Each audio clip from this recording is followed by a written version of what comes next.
G20 शिखर सम्मेलन ने banking क्षेत्र में पारदर्शिता लाने और धन के अवैध प्रवाह पर रोक की सूचना के आदान प्रदान के भारत के सुझाव का समर्थन किया। केंद्र सरकार सभी ग्रामीण विकास योजनाओं के लिए एक जैसी लेखा व्यवस्था तैयार करेगी। ग्रीस के प्रधानमंत्री जॉर्ज पापेंद्रू ने विश्वास मत जीता, सत्ता में भागीदारी के लिए बातचीत का वायदा किया। कश्मीर घाटी में हिमपात और भारी वर्षा से शीतलहर और दूसरी विश्व कप कबड्डी प्रतियोगिता में भारत ने नेपाल को हराया।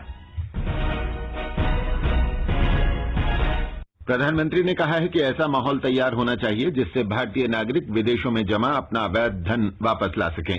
डॉक्टर मनमोहन सिंह ने कहा कि भारत में अवसरों की भरमार है और अब ऐसा जरूरी नहीं है कि लोग अपना अतिरिक्त धन विदेश में रखें। कान में 2 दिन के G20 शिखर सम्मेलन की समाप्ति पर प्रधानमंत्री ने मीडिया से कहा कि छठे G20 शिखर सम्मेलन ने काले धन की समस्या से निपटने के बारे में भारत की चिंता पर सहमति व्यक्त की है।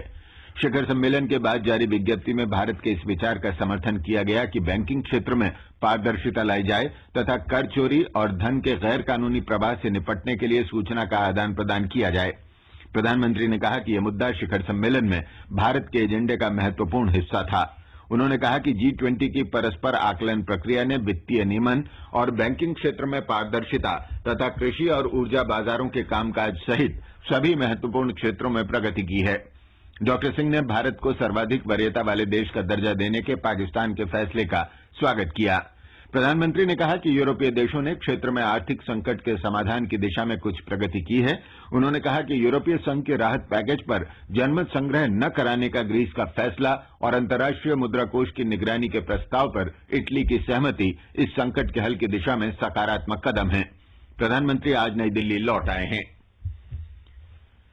भारतीय जनता पार्टी, वाम दलों और यूपीए गठबंधन के कुछ सहयोगी दलों ने पेट्रोल की कीमतें बढ़ाए जाने की आलोचना की है और इसे वापस लेने की मांग की है। कांग्रेस ने इस बढ़ोतरी पर चिंता व्यक्त करते हुए सरकार से आग्रह किया है कि वो आम आदमी को राहत पहुंचाने के उपाय करे।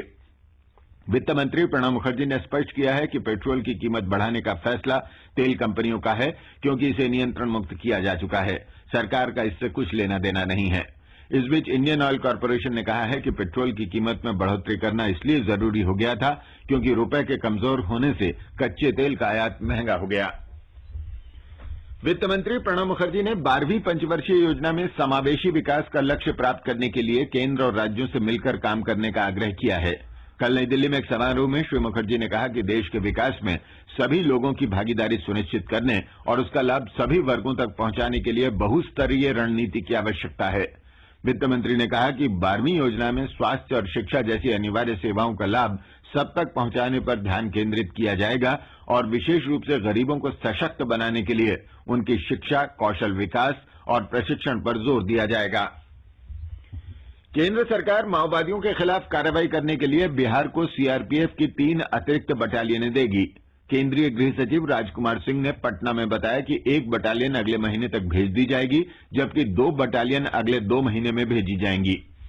श्री सिंह ने बताया कि केंद्र इस काम के लिए राज्य को 1 हेलीकॉप्टर देगा और 1 अतिरिक्त हेलीकॉप्टर के लिए वित्तीय मदद देगा। इस बीच सुरक्षा बलों को अभी तक एक निजी निर्माण कंपनी के करीब 15 कर्मचारियों के बारे में कोई सुराग नहीं मिला है, जिनका सोमवार की रात जमुई जिले से उग्रवादियों ने अपहरण कर लिया था। ग्रामीण विकास और पेयजल आपूर्ति तथा स्वच्छता मंत्रालयों ने सभी ग्रामीण विकास योजनाओं के लिए एक समान लेखा व्यवस्था तैयार करने का फैसला किया है। इसका उद्देश्य लेखा प्रणाली में पारदर्शिता लाना है। ग्रामीण विकास मंत्री जयराम रमेश ने नई दिल्ली में बताया कि मौजूदा लेखा प्रणाली में जरूरी फेरबदल के सुझाव देने के लिए विशेषज्ञों की एक समिति बनाई जा रही है। समिति 4 महीने में अपनी रिपोर्ट देगी। उड़ीसा का नाम अब ओडिशा हो गया है और उड़िया भाषा अब ओडिया कहलाएगी। केंद्र सरकार ने इस संबंध में राजपत्रित अधिसूचना प्रकाशित कर दी है। उड़ीसा का नाम बदलने के विधेयक और 133वें संविधान संशोधन विधेयक को कुछ मामूली परिवर्तनों के साथ लोकसभा में 6 सितंबर को स्वीकार कर लिया गया था। उड़ीसा विधेयक को लोकसभा ने पिछले वर्ष 9 नवंबर को पारित किया था और सहमति के लिए इसे राज्यसभा के पास भेज दिया था। इस ऐतिहासिक फैसले पर ओडिशा में लोगों ने पटाखे छोड़कर जश्न मनाया। राज्य सरकार ने इस अवसर पर आज छुट्टी की घोषणा की है। राष्ट्रीय महिला आयोग ने देश में महिलाओं की शिकायतों का तेजी से निपटारा करने के लिए टोल फ्री नंबर के साथ एक कॉल सेंटर स्थापित करने का प्रस्ताव किया है। नई दिल्ली में कल संवाददाता सम्मेलन में आयोग की अध्यक्ष ममता शर्मा ने कहा कि इस नंबर पर पीड़ित महिलाएं अपनी शिकायतें ऑनलाइन दर्ज करा सकेंगी। सुश्री शर्मा ने घोषणा की कि 19 नवंबर से 4 राज्यों राजस्थान, पंजाब, उत्तराखंड और केरल में महिला अधिकारों के बारे में जागरूकता अभियान शुरू किया जाएगा। मणिपुर में नगा इलाकों में 72 घंटे के बंद के कारण पर्वतीय जिलों में जनजीवन पर असर पड़ा है। यूनाइटेड नगा काउंसिल और all Naga student association Manipur के बंद के कारण शिक्षा संस्थाएं, बाजार और अन्य व्यापारिक प्रतिष्ठान बंद रहे। तामेंगलोंग में बंद समर्थकों को तितर-बितर करने के लिए पुलिस को आंसू गैस के गोले छोड़ने पड़े। जम्मू कश्मीर में करगिल जिले में एक सड़क दुर्घटना में 11 लोगों की मौत हो गई और 9 घायल हो गए। यह दुर्घटना तब हुई जब जंस्कार से आ रही एक बस पंजीला दर्रे पर चिकनी सड़क होने के कारण खड्ड में जा गिरी। जम्मू कश्मीर के ऊपरी इलाकों में ताजा बर्फबारी से श्रीनगर लेह राजमार्ग पर यातायात रोकना पड़ा है। हमारे संवाददाता ने बताया है कि कल सुबह से अधिकतर ऊपरी इलाकों में बर्फ गिरने और मैदानी हिस्सों में रुक रुक कर बारिश होने से समूची घाटी शीतलहर की चपेट में है।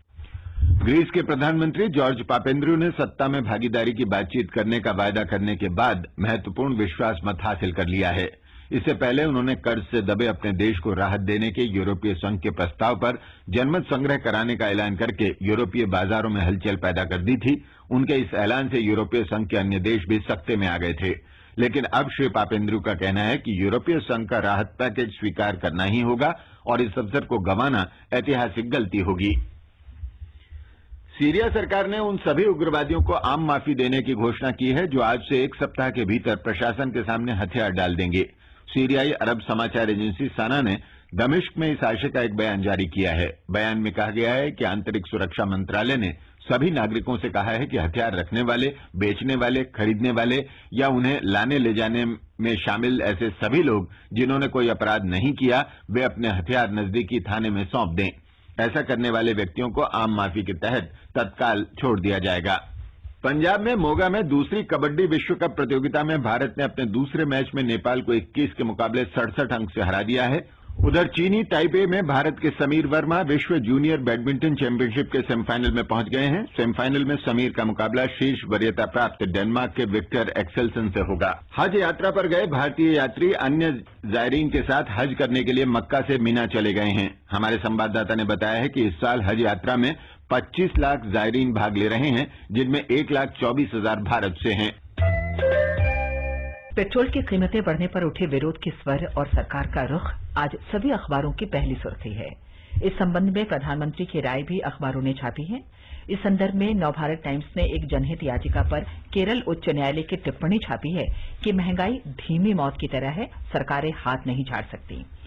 दिल्ली में राजघाट पर मौन व्रत तोड़ने के बाद समाजसेवी अन्ना हजारे के तीखे तेवर और ये बयान भी सभी अखबारों में है कि लोकपाल बिल को टुकड़ों में बांट रही है सरकार। सांसदों पर चल रहे आपराधिक मामलों को परेशान करने वाला बताने की उच्चतम न्यायालय की टिप्पणी आज समाज, हिन्दुस्तान और अमर उजाला सहित कई अखबारों के पहले पन्ने पर है। दैनिक भास्कर के अनुसार दागी सांसदों पर सुप्रीम कोर्ट का रुख सख्त।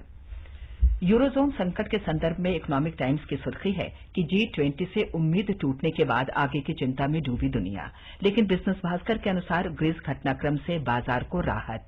देशबंधु के अनुसार नई दूरसंचार नीति के तहत जनवरी से रोमिंग शुल्क से मुक्ति मिल सकती है।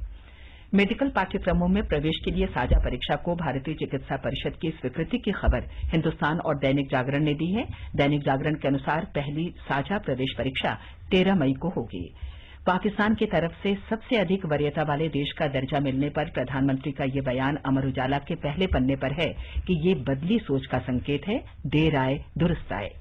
दिल्ली के आसमान पर कोहरे की दस्तक का जिक्र करते हुए हिन्दुस्तान ने लिखा है, कोहरे ने थामे ट्रेनों के पहिए, उड़ानें भी लेट।